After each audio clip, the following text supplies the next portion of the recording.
So guys, welcome to the second lecture of Environment and Ecology crash course for CGPSC ACF/FRO examination.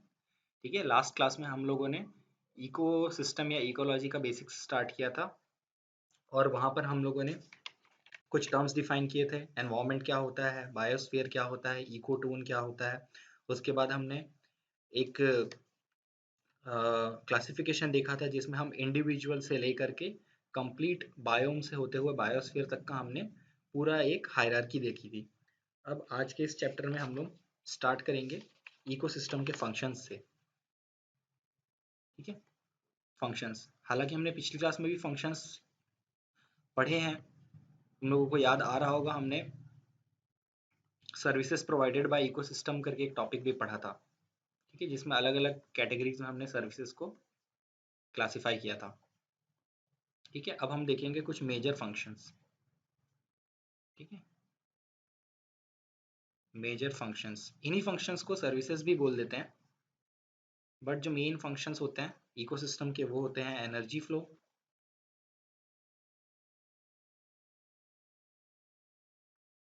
Nutrient cycling,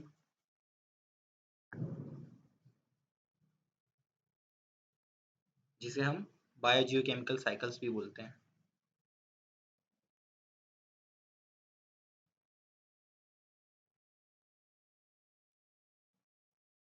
and the last one is ecological succession. ठीक है, तो आज के lecture में इन्हीं तीनों topics के बारे में बात करेंगे। तो सबसे पहले स्टार्ट करते हैं हम हमारे फर्स्ट टॉपिक से, जो कि है हमारा एनर्जी फ्लो।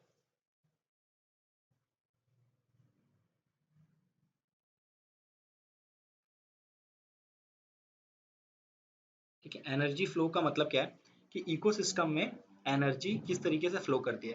तुम्हें ये तो पता है कि सारे लिविंग ऑर्गेनिजम्स को सरवाइव करने के लिए और अपने बेसिक लाइफ प्रोसेसेस एग्जिबिट करने के लिए एनर्जी चाहिए। और एक रफ आइडिया भी है कि एनर्जी बेसिकली सन से आती है।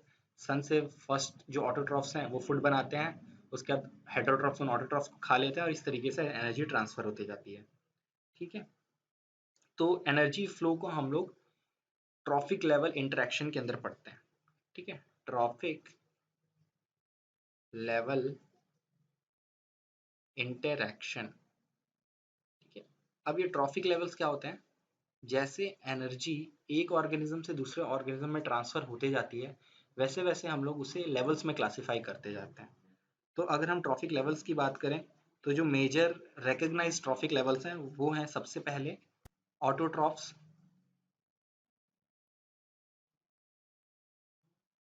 ठीक है, ऑटोट्रॉफ्स के बाद ऑटोट्रॉफ्स क्या करते हैं? ग्रीन प्लांट्स होते हैं मेनली, इनको प्रोड्यूसर्स भी बोला जाता है, प्रोड्यूसर्स, क्योंकि ये सनलाइट की हेल्प से फूड प्रोड्यूस करते हैं। उसके बाद आ जाते हैं हेटरोट्रॉफ्स। ठीक है, अब हेटरोट्रॉफ्स जो है वो थोड़ा सा एक ब्रॉड टर्म है। तो ऑटोट्रॉफ्स के बाद ऐसे मान लो कि प्रोड्यूसर्स खत्म हो जाते हैं, अब सिर्फ कौन बच जाते हैं? कंज्यूमर्स। तो प्राइमरी कंज्यूमर्स,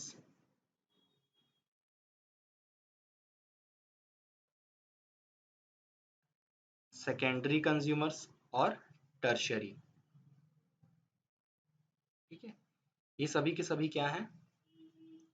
कंज्यूमर्स हैं, और इन सभी को क्या बोला जाता है? हेटरोट्रॉफ्स। ठीक है, एक बहुत बेसिक सा एग्जांपल देना चाहूँ अगर मैं, तो मैं ये बोल सकता हूँ कि लेट सपोज कर लो ये कोई प्लांट है, प्लांट को खा लिया कैटरपिलर ने, कैटरपिलर को खा लिया लिजर्ड ने, और लिजर्ड को खा लिया स्नेक ने। ठीक है, तो ये प्राइमरी प्रोड्यूसर, ये प्राइमरी कंज्यूमर, ये सेकेंडरी कंज्यूमर, और ये लास्ट जो स्नेक है ये हमारा टर्शरी कंज्यूमर हो जाएगा। ठीक है, इसके बाद बात करते हैं फूड चेन की। फूड चेन, ठीक है, यही जो हमने अभी एग्जांपल देखा ना, यही इसी को अगर हम एक चेन फॉर्म में रिप्रेजेंट कर दें, फॉर एग्जांपल मान लो ऐसे, plant, then caterpillar, then lizard, then snake. तो ये एक ऐसी चेन बन गई जो हमें डिफ्रेंशिएट कर पा रही है डिफरेंट ट्रॉफिक लेवल के बीच, और ये भी डिनोट कर रही है कि कौन प्रोड्यूसर्स है, कौन कंज्यूमर्स है, और कौन किस पे डिपेंडेंट है फूड के लिए। तो इस टाइप के डायग्रामेटिक रिप्रेजेंटेशन को हम फूड चेन बोल देते हैं। ठीक है, तो फूड चेन के जो मेजर टाइप्स होते हैं वो होते हैं ग्रेजिंग फूड चेन और डेट्रिटस फूड चेन। ठीक है, ग्रेजिंग फूड चेन तो समझ लो यही बोल सकते हो, सिंपल से ये वाली बात है। या फिर अगर एनिमल प्लांट वाटर कम्युनिटी में देखोगे, मराइन इकोसिस्टम में, तो फाइटोप्लैंक्टन्स होते हैं,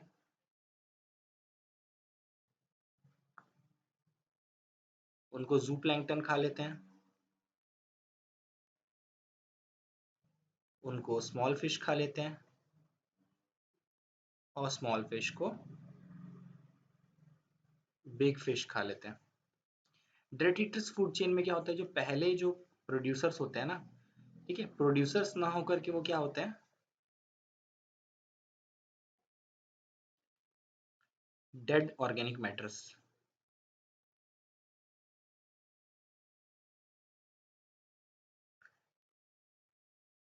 ठीक है, तो डेट्रिटस फूड चेन की खास बात यह है कि ये प्रोड्यूसर से ना स्टार्ट होकर के डेड ऑर्गेनिक मैटर से स्टार्ट होती है। ठीक है, जिसको कौन खा लेते हैं, माइक्रो ऑर्गेनिजम्स। ठीक है, डेड ऑर्गेनिक मैटर को कौन खाते हैं, माइक्रो ऑर्गेनिजम्स।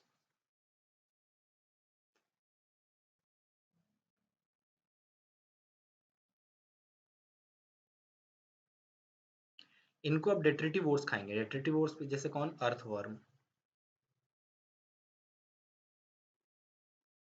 अर्थवर्म, फिर अर्थवर्म को कौन खा लेगा, चिकन, और चिकन को मान लो हॉक ने खा लिया। ठीक है, तो बस इन दो फूड चेन में डिस्टिंक्शन यही है कि पहले के इसमें सोर्स ऑफ एनर्जी जो है वो जो है प्रोड्यूसर्स होता है, और डेट्रिटस के केस में सोर्स ऑफ एनर्जी जो होते हैं वो फर्स्ट कंज्यूमर्स होते हैं। ठीक है, प्राइमरी कंज्यूमर्स।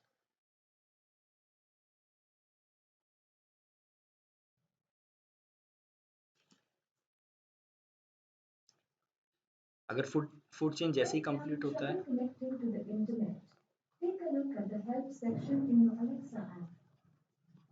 फूड चेन के बाद बात करते हैं फूड वेब की। फूड वेब, ठीक है, अब सिंपल सी बात है कि अगर प्लांट है तो उसको कैटरपिलर ने खाया है। ठीक है, तो उस प्लांट को कोई और भी तो खा सकता है।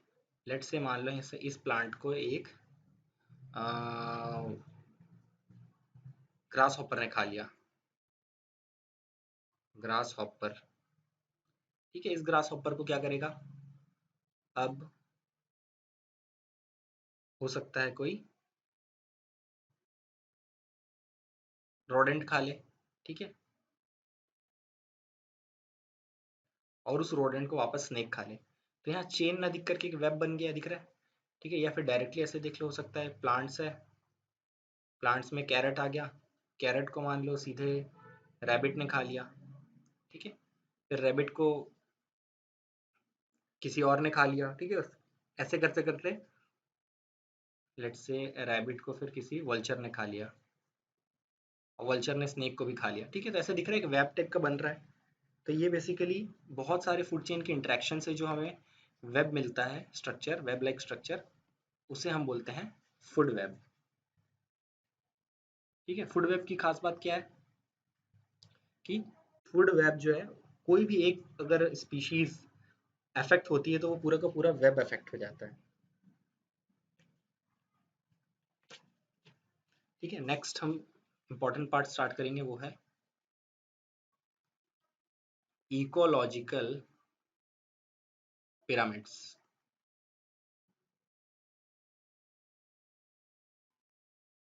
ठीक है, यहाँ पर हम क्या करते हैं, इकोलॉजिकल पिरामिड्स में ट्रॉफिक लेवल को डायग्रामेटिकली रिप्रेजेंट करते हैं। ट्रॉफिक लेवल्स को डायग्रामेटिकली क्यों करते हैं, ऐसे डायग्रामेटिकली रिप्रेजेंट करने से और ज़्यादा डिटेल पता चलती है। ठीक है, तो इकोलॉजिकल पिरामिड्स भी जो होते हैं मेजरली तीन टाइप के होते हैं, pyramid of numbers, pyramid of biomass और पिरामिड ऑफ एनर्जी। ठीक है, बात करते हैं पिरामिड ऑफ नंबर्स की। तो ये हर ट्रॉफिक लेवल पे कितने नंबर ऑफ ऑर्गेनिजम्स हैं उनको डिनोट करेगा।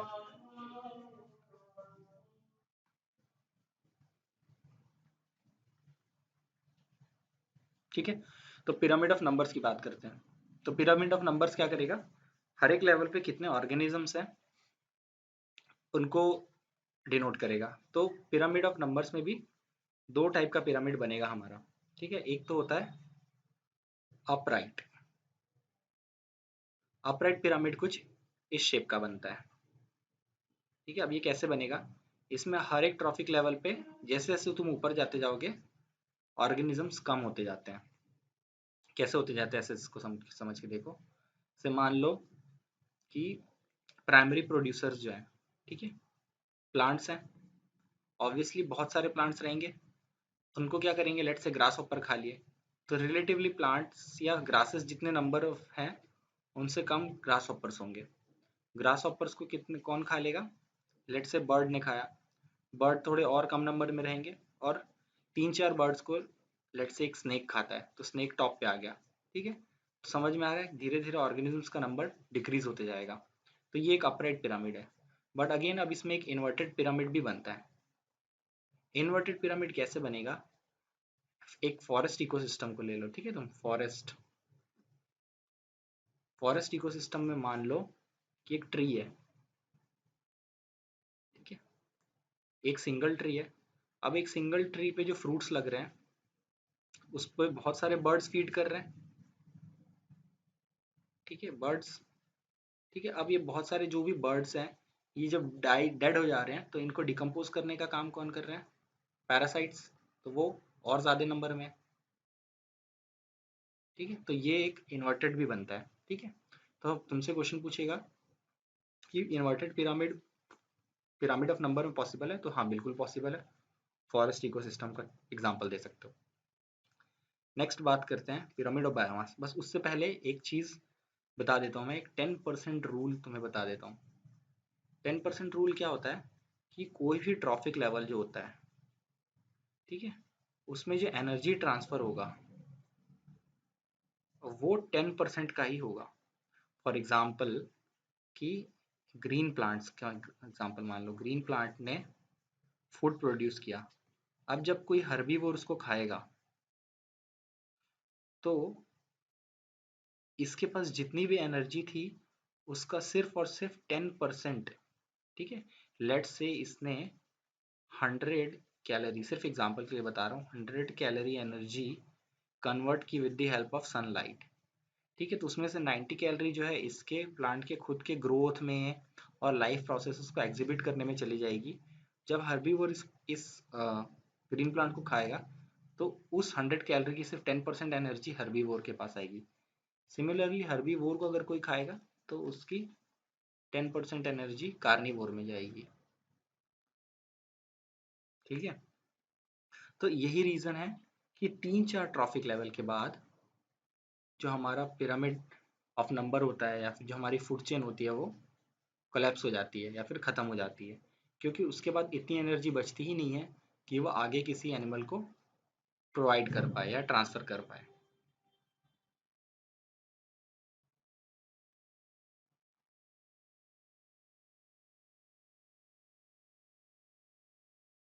ठीक है, नेक्स्ट आता है pyramid of biomass. Pyramid of biomass में क्या होता है कि ये जो हमारा पिरामिड ऑफ नंबर था ना, इसका एक ड्रॉबैक था, हर बार हम कितने प्रोड्यूसर्स हैं उनको काउंट नहीं कर पाते ना, कितने प्लांट्स हैं, कुछ छोटे प्लांट्स हैं कुछ बड़े प्लांट्स हैं। तो अगर बड़े बड़े प्लांट्स हैं तो फिर थोड़ा सा डिफरेंस आ जाएगा, या फिर एनिमल्स के साइज पे भी डिपेंड करता है। तो पिरामिड्स ऑफ नंबर एक एक्यूरेट रिप्रेजेंटेशन नहीं है एनालिसिस करने के लिए हमें। तो हम लोग पिरामिड ऑफ बायोमास को यूज़ करेंगे। पिरामिड ऑफ बायोमास क्या करेगा, ये मेजर करता है क्वांटिटी किसकी, बायोमास की।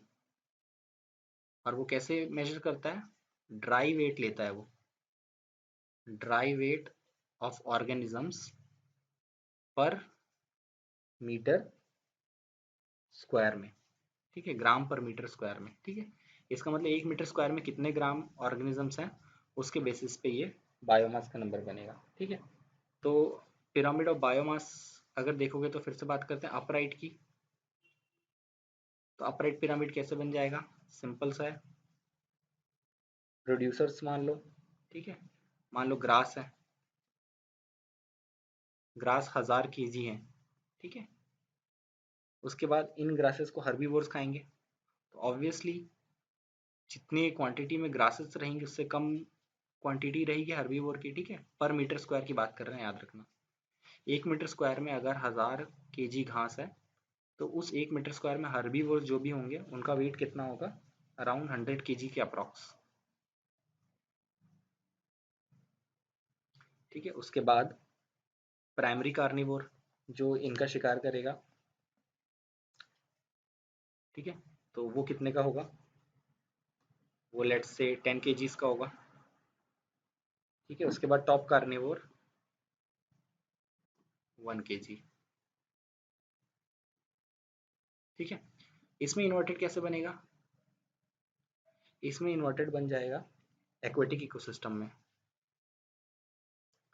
एक्वेटिक इकोसिस्टम की अगर बात करेंगे तो जो प्लैंक्टन्स होते हैं सबसे नीचे जो होते हैं वो होता है अराउंड 4 ग्राम 1 मिलीमीटर स्क्वायर में। उसके बाद उनको खाने वाली जो फिश होती है, स्मॉल फिश, ठीक है, वो अराउंड 8 ग्राम की होती है। उसको खाने वाली थोड़ी बड़ी फिश जो होती है वो 12 ग्राम, और जो थोड़ी बड़ी फिश हो जाएंगी वो 50 ग्राम्स के आसपास की पर मिलीमीटर स्क्वायर, ठीक है। अब यहाँ पर एक डाउट ये आ सकता है कि अगर 4 ग्राम पर मिलीमीटर स्क्वायर में है तो जो फिशेस हैं उनको ये प्लैंकटन कम नहीं पड़ जाएगा क्या। तो ये चीज़ समझो कि हम लोग ये चीज़ जो है किसी भी एक इंस्टेंट पे देख रहे होते हैं। प्लैंकटन प्लैंकटन्स जो होते हैं वो बहुत ही जल्दी रिप्रोड्यूस करते हैं, तो भले ही वो 1 मिलीमीटर स्क्वायर एरिया में 4 ग्राम्स है, बट एक बार जैसे ही उन फाइटोप्लैंक्टन्स को खा लिया जाता है वो तुरंत ही 1 घंटे में वापस, 1 दिन में वापस से बन जाते हैं। तो ऐसा नहीं है कि कम पड़ जाता है, फूड फूड उतना ही रहता है, बट किसी एक इंस्टेंट पर अगर देखोगे तो जो बायोमास कंटेंट है वो फाइटोप्लैंक्टन्स का कम रहेगा as compare to small fish, और स्मॉल फिश का कम रहेगा as compare to big fishes, ठीक है। तो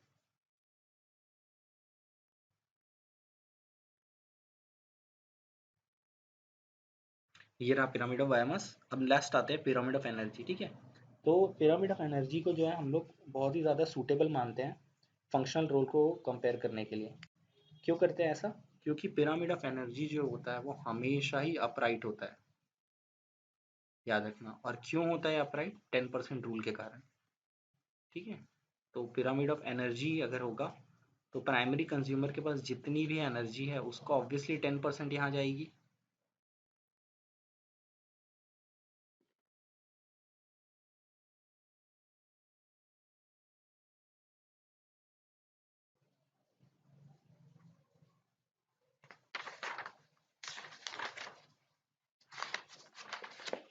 ठीक है। पिरामिड ऑफ एनर्जी की अगर बात करें तो मान लो ये प्रोड्यूसर्स हैं, इनके पास 1000 कैलोरी एनर्जी है। अब इसके बाद जो इनको खाएंगे उनके पास बस 10% ही एनर्जी ट्रांसफर होगी, तो जो प्राइमरी कंज्यूमर्स हो गए उनको 100 कैलोरी एनर्जी मिलेगी। उसके बाद नेक्स्ट जो आएंगे सेकेंडरी कंज्यूमर्स, उनको 10 कैलोरी एनर्जी मिलेगी, और टर्शरी कंज्यूमर्स को 1, ठीक है।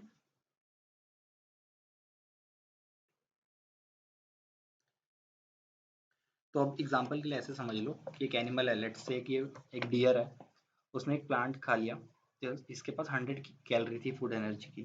तो डियर उसको यूज़ करेगा अपने लाइफ प्रोसेस के लिए कुछ एनर्जी को, और फूड एनर्जी के फॉर्म में सिर्फ 10 कैलोरी स्टोर करके रखेगा, ठीक है। तो जो लायन डियर को खाएगा उसके पास कितनी एनर्जी आएगी, सिर्फ और सिर्फ 10 कैलोरी एनर्जी आएगी। अब उसके बाद लायन को जो भी पर्सन खाएगा उसके पास और 10% की 10% कितनी, यानी कि 1 कैलोरी। तो यही रीज़न है कि लायन के बाद या जो टॉप कार्निवोर्स होते हैं उसके बाद और ऊपर उनसे बड़ा कोई कार्निवोर रहता नहीं, क्यों नहीं रहता? क्योंकि उनके पास अब उतनी एनर्जी नहीं बची कि वो आने वाले जो कार्निवोर है उसके एनर्जी नीड्स को सेटिस्फाई कर पाए। तो ये फंडा था इकोलॉजिकल पिरामिड्स का। अब बात करते हैं कुछ टर्म्स की, जो है बायो एक्यूमुलेशन।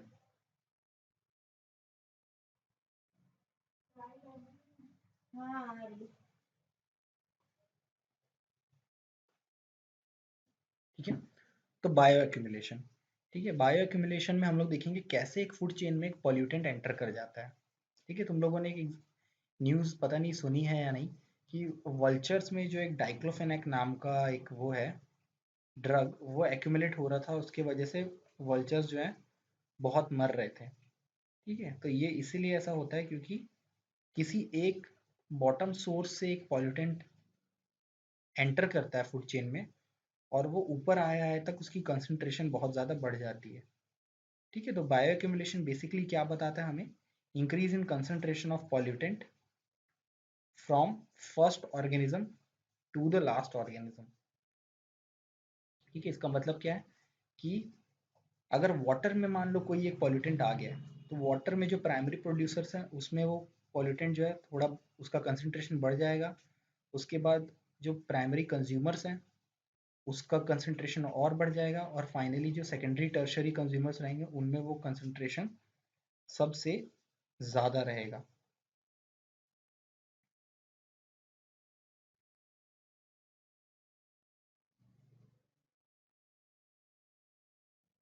ठीक है, तो इसको लिख सकते हो, चाहो तो increase in concentration of pollutant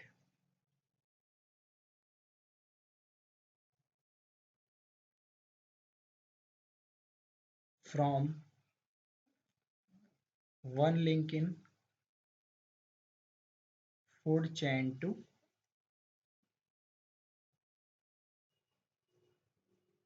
another।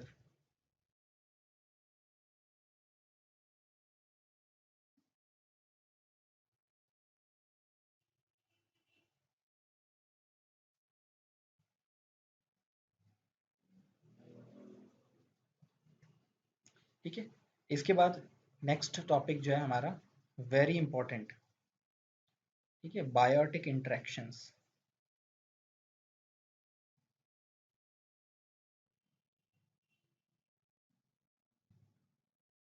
इससे क्वेश्चंस आते हैं, एसीएफ के पिछले साल के पेपर में भी इससे रिलेटेड क्वेश्चंस आए थे। बायोटिक इंटरेक्शंस, सबसे पहले मैं नाम लिखा दे रहा हूँ। म्यूचुअलिज्म,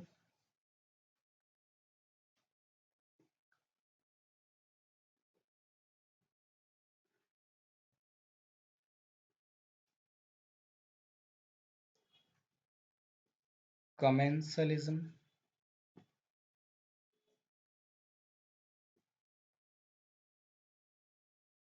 अमेंसलिज्म,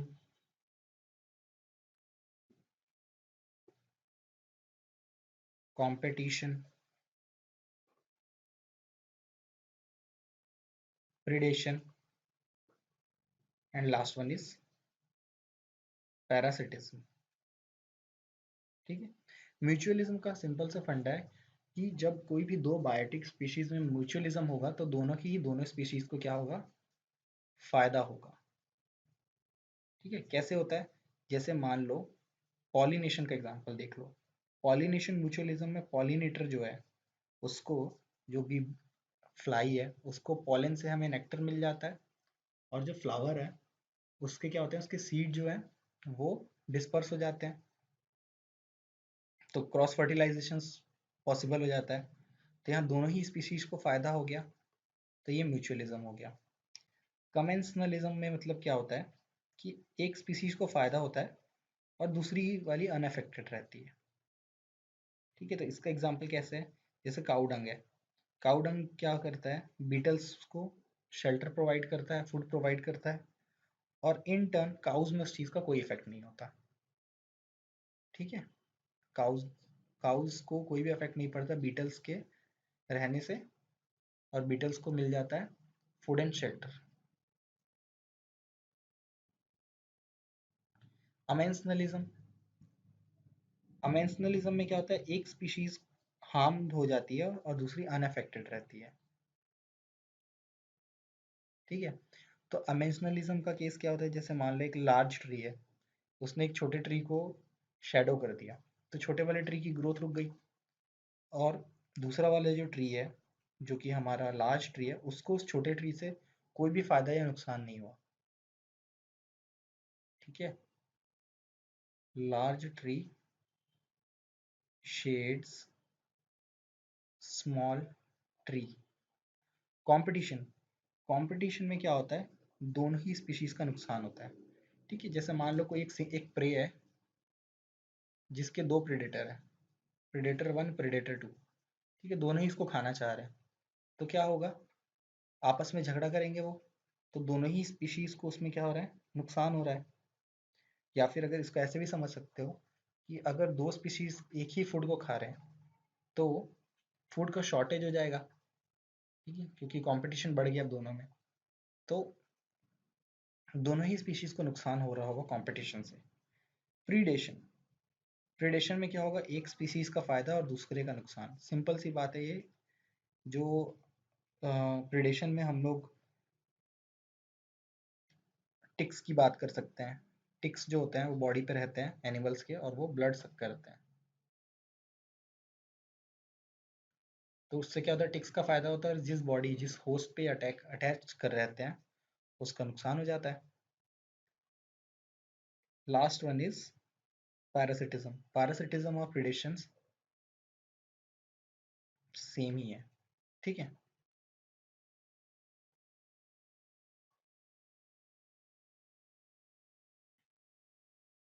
तो ये था बायोटिक इंटरेक्शंस।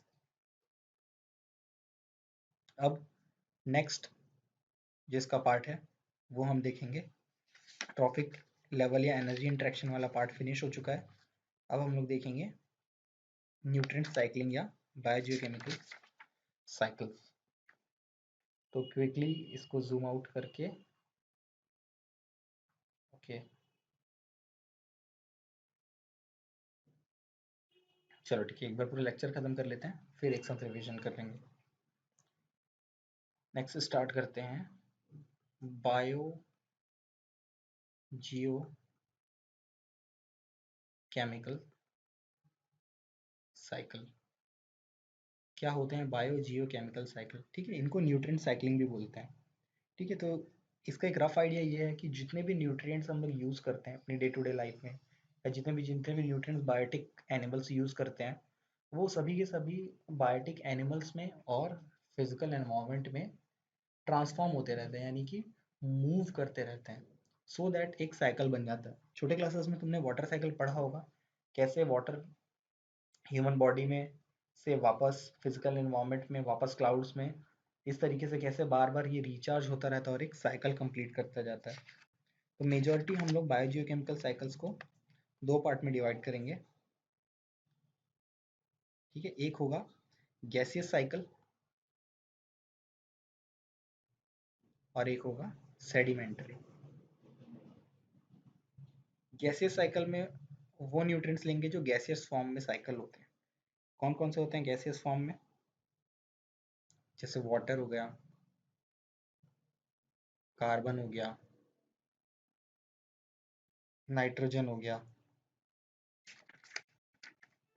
ठीक है, सेडिमेंट्री साइकिल जो मेजरली क्रस्ट में फाउंड होते हैं। ठीक है, सबस्ट्रेटम में जो रहते हैं उनको सेडिमेंट्री बोलते हैं, जैसे फॉस्फोरस हो गया और सल्फर हो गया। ठीक है, तो एक एक करके स्टार्ट करते हैं, शॉर्ट में क्विकली हम लोग देखते जाएंगे सारी चीज़ों को। सबसे फर्स्ट हमारा रहेगा वाटर साइकिल।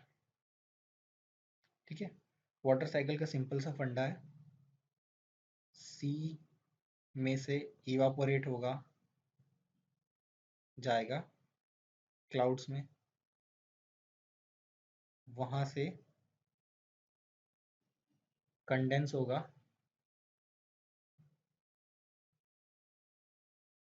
और फिर प्रेसिपिटेट होगा। ठीक है, लेट्स से यहाँ पर एक ट्री है, ट्री में प्रेसिपिटेट होगा, लैंड में आएगा, रूट्स के थ्रू परकोलेट होके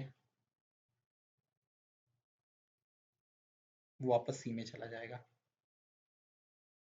ठीक है, उसके बाद यहाँ से डायरेक्ट ट्रांसपिरेशन भी होगा। तो एक रफ आइडिया वाटर साइकिल का। सेकंड देखते हैं कार्बन साइकिल का। कार्बन साइकिल क्या होता है? मेनली एटमॉस्फेयर में CO2 के फॉर्म में रहता है। ठीक है, तो CO2 के फॉर्म में रहता है, इसको फोटोसिंथेसिस के से यूज करके प्लांट किस में कन्वर्ट कर देते हैं? ऑर्गेनिक मैटर में। ठीक है, ऑर्गेनिक मैटर के बाद प्लांट को अगर कोई एनिमल खा लिया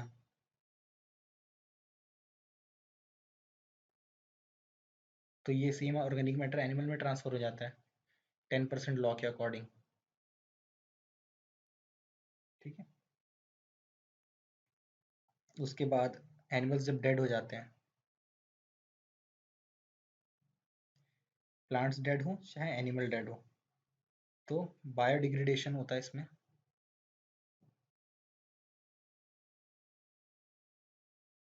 और बायोडिग्रेडेशन होकर वापस से CO2 रिलीज हो जाता है।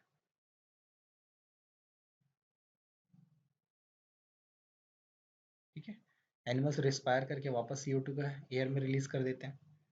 ये पूरा का पूरा एक CO2 का साइकिल है, जिसको हम कार्बन साइकिल बोलते हैं। ठीक है, इसमें एक चीज़ नहीं मेंशन है कि जो कार्बन डिकम्पोज इमिडिएटली नहीं हो पाता, वो ट्रैप हो जाता है अर्थ के क्रस्ट में या फिर ओशियन के बॉटम्स में, और वही कार्बन जो है वो आगे चल के फॉसिल फ्यूल्स बन जाता है। और कब पता चलता है? जब बहुत मिलियंस ऑफ ईयर्स के बाद वापस उसको एक्सकवेट किया जाता है, तो वो कार्बन फॉसिल फ्यूल के फॉर्म में रहता है, और जब उस फॉसिल फ्यूल को बर्न करोगे तो वो जो ट्रैप्ड कार्बन है वो वापस एटमॉस्फेयर में रिलीज हो जाता है। वाटर हो गया, कार्बन हो गया। अब बात करते हैं नाइट्रोजन साइकिल की।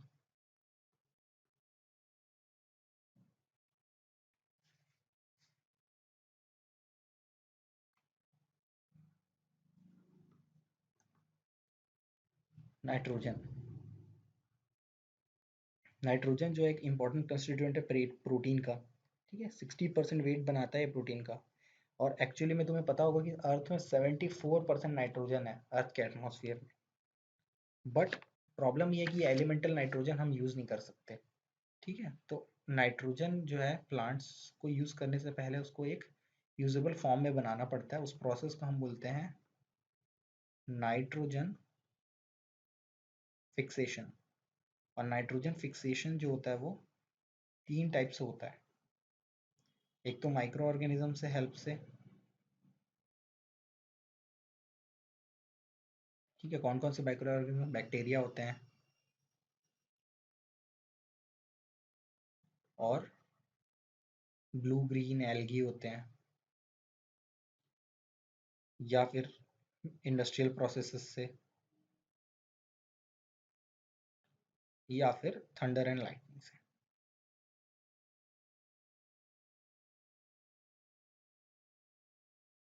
तो ये जो नेचुरल प्रोसेस है, नेचुरल है, मैन मेड है।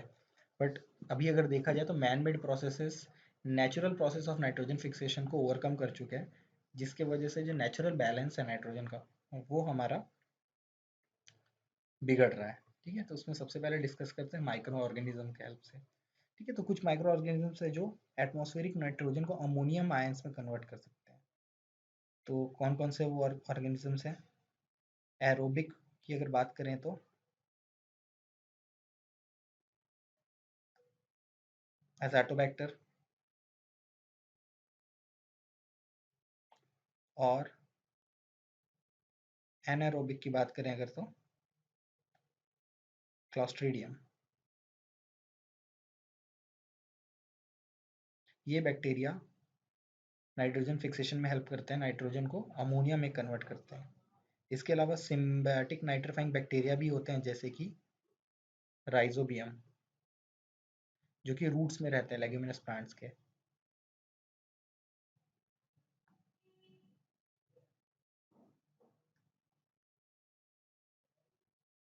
ठीक है, और इसके बाद लास्ट में एक एल्गी होती है, जैसे कि एना बेना। ठीक है, वेरी इंपॉर्टेंट है, ये सारी चीज़ें पूछी जाती हैं एग्जाम में। इसके बाद ये अमोनियम आयंस को क्या करते हैं, डायरेक्टली प्लांट्स ले लेते हैं, ऑक्सीडाइज करके नाइट्रेट्स में कन्वर्ट कर लेते हैं, जो कि बिल्डिंग ब्लॉक है किसका, प्रोटीन्स का। ठीक है, नाइट्रोसोमोनास एक बैक्टीरिया और याद रख लो, नाइट्रोसोमोनास क्या करता है, ये अमोनिया को कन्वर्ट करता है नाइट्रेट्स में।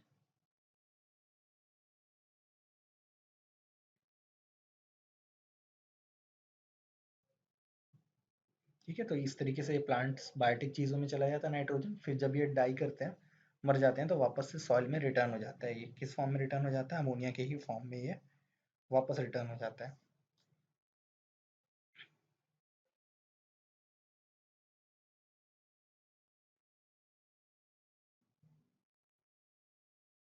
ठीक है, इसके अलावा एक और लास्ट में एक डीनाइट्रीफाइंग बैक्टीरिया भी होता है, डीनाइट्रीफाइंग डीनाइट्रीफाइंग बैक्टीरिया स्यूडोमोनास को बोलते हैं। क्या करते हैं स्यूडोमोनास, नाइट्राइट्स को वापस किस में कन्वर्ट कर देते हैं, एलिमेंटल नाइट्रोजन में।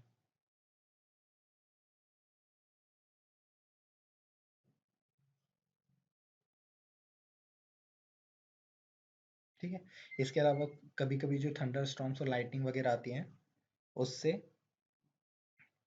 जो एटमॉस्फेरिक नाइट्रोजन है वो डायरेक्टली ही कन्वर्ट हो जाती है अमोनिया और नाइट्रेट्स में। तो ये था नाइट्रोजन साइकिल। नेक्स्ट बात करते हैं फॉस्फोरस साइकिल की।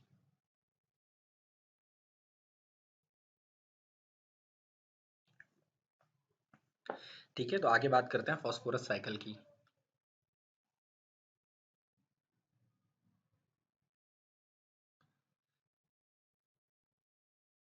फॉस्फोरस जैसे कार्बन और नाइट्रोजन हम लोगों को गैसियस फॉर्म में मिल रहा था एटमॉस्फेयर में, वैसे ही फॉस्फोरस जो है हमें गैसियस फॉर्म में नहीं मिलेगा। फॉस्फोरस जो है वो मेनली एज अ सेडिमेंट मिलता है हमें। सेडिमेंट यानी कि रॉक्स में ट्रैप्ड रहता है ये, और एक्वेटिक इकोसिस्टम के अंदर जैसे ओशन जो बेड्स है वहाँ पर प्रेसिपिटेट फॉर्म में, सॉलिड फॉर्म में रहता है ये।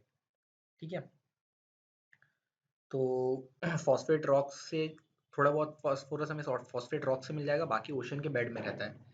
तो वहाँ से कैसे साइकिलिंग होती है इसकी, ये समझ लो कुछ माइनिंग हो गई, माइनिंग एक्टिविटी किया तुमने ओशन के अंदर, या फिर मान लो तुमने कुछ मिनरल या ओर निकालने के लिए कहीं पर लैंड माइनिंग स्टार्ट की, तो वहाँ से क्या होगा, ये जो फॉस्फेट है ये इरोड हो करके उस पे आ जाएगा, प्लांट्स और एनिमल्स के कांटेक्ट में आ जाएगा इरोड होकर के। ठीक है, विंड इरोजन की हेल्प से या रेनफॉल के थ्रू हेल्प से। उसके बाद स्टोरेज का जो मेनली काम होता है, फॉस्फोरस जो मेनली स्टोर होता है वो अर्थ क्रस्ट में स्टोर होता है। तो एक बार ये अर्थ क्रस्ट में आ गया, उसके बाद यही विंड और रेनफॉल इरोजन से ये वापस कहाँ चला जाता है, ओशंस में चला जाता है, जहाँ पर ये इनसॉल्युबल डिपॉजिट के फॉर्म में वो रहता है, पड़ा रहता है वहाँ ओशन के बेड पे। और फाइनली जब वाटर का लेवल थोड़ा कम होता है या प्लेट टेक्टोनिक प्लेट्स मूव करती हैं, तो वापस ये जब अर्थ क्रस्ट बनता है, वापस जब ये ऊपर आता है ये लैंड मास, तब इसमें अगेन रॉक फॉर्म में फॉस्फेट डिपॉजिट्स हमें मिल जाते हैं। नेक्स्ट है हमारा सल्फर साइकिल। ये सल्फर भी मेनली हमें किसमें मिलता है, सॉइल और सेडिमेंट्स में ही मिलता है, जहाँ पर ये ऑर्गेनिक या इनऑर्गेनिक डिपॉजिट्स में ट्रैप्ड रहता है। इसके अलावा कुछ सल्फर हम लोगों को सेडिमेंट्स में भी मिल जाता है, H2S गैस के फॉर्म में भी मिल जाता है। ठीक है, या फिर सल्फर डाइऑक्साइड गैस। तो इसकी साइक्लिंग कैसे होती है, जो सल्फर डाइऑक्साइड जो होते हैं वो एटमॉस्फेयर में रहते हैं, गैसियस पॉल्यूटेंट्स के हेल्प के फॉर्म में रहते हैं, वहाँ से ये एसिड रेन की हेल्प से लैंड में आ जाते हैं, लैंड से वापस ये लैंड फॉर्म में स्टोर्ड हो जाते हैं, लैंड में आपके सेडिमेंट फॉर्म में स्टोर्ड हो जाते हैं। ठीक है। तो सल्फर को कौन से फॉर्म में प्लांट्स एब्जॉर्ब करते हैं? सल्फर को सल्फेट फॉर्म में एब्जॉर्ब करते हैं। ठीक है, बस इसमें इतना ही है, सल्फर साइकिल उतना इंपॉर्टेंट नहीं है। नेक्स्ट बात करते हैं हम लास्ट टॉपिक की। ठीक है, क्या क्या टॉपिक थे हमारे आज के लेक्चर के जो हमने देखा था? फंक्शंस देखा था हमने इकोसिस्टम का। ठीक है, फंक्शंस में हमने क्या क्या देखा था? सबसे पहला एनर्जी फ्लो, नेक्स्ट हमने देखा था बायोजियोकेमिकल साइकिल, और लास्ट है सक्सेशन।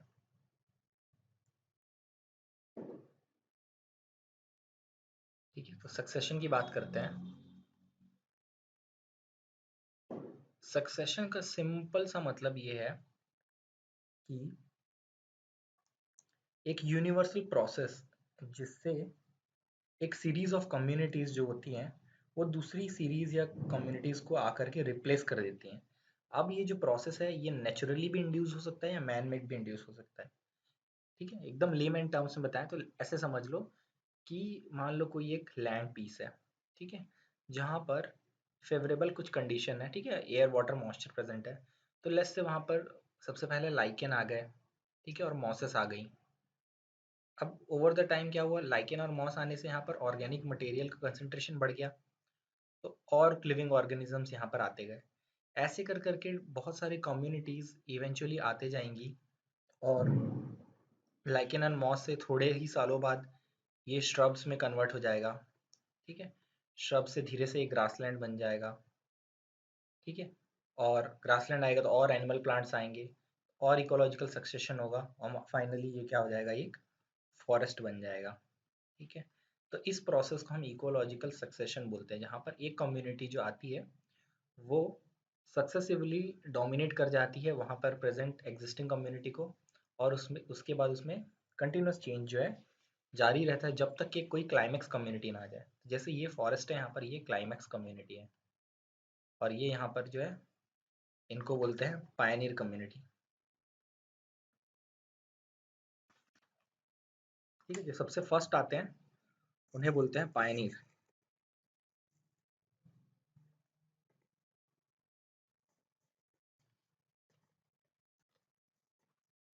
PIONEER। ठीक है, अगर ये सक्सेशन मैन मेड कराया जाए, फॉर एग्जांपल अगर एक्वेरियम वाले सिस्टम देख लो तुम, अगर वैसा कुछ कराया जा रहा है तो इसे हम लोग क्या बोलते हैं, इसको बोलते हैं एलोजेनिक। एलोजेनिक, मैन मेड, या फिर मैन इंड्यूस्ड, और एक होता है ऑटोजेनिक, जो कि होता है बाय कम्युनिटी इटसेल्फ। सो आज के लेक्चर में बस इतना ही करते हैं। नेक्स्ट लेक्चर में हम लोग टेरेस्ट्रियल इकोसिस्टम के कैरेक्टरिस्टिक्स देखेंगे, और सब्सिक्वेंट चैप्टर्स में हम लोग आगे के और टॉपिक्स कवर करते जाएंगे। So that's it for today. See you guys in the next class. Have a nice day. If you like the video, please subscribe to the channel and share this video as much as you can.